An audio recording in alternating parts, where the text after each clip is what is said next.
ایک وجہ بیوی کی یہ چاہت کہ میرا خامد میرا غلام بن جائے، یہ بڑی ہوتی ہے۔ اس کے لیے کس چیز کا سہارا لیا جاتا ہے؟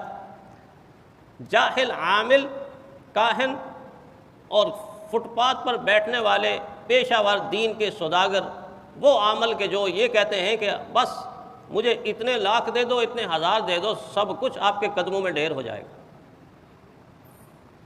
بڑی لکھی خواتین جا کے بڑی بڑی اماؤنٹ پیش کرتی ہیں ایسے لوگوں کو اور کہتی ہیں بس میرا خامد الو بن جائے، میرا خامد الو بن جائے، ایسا موم کی ناک بن جائے، میں دائیں کو موڑوں دائیں مڑ جائے، بائیں کو موڑوں بائیں مڑ جائے، ادھر کو چلاؤں ادھر چلا جائے، ادھر کو چلاؤں ادھر چلا جائے، ریموٹ کنٹرول شوہر مجھے چاہیے، ریموٹ کنٹرول شوہر مجھے چاہیے۔ تو شوہر کو اگر تو الو بنائے گی تو کل آنے والے لوگ تجھے کس کی بیوی کہیں گے؟ بتائیں نا کس کی بیوی کہلاؤ گی؟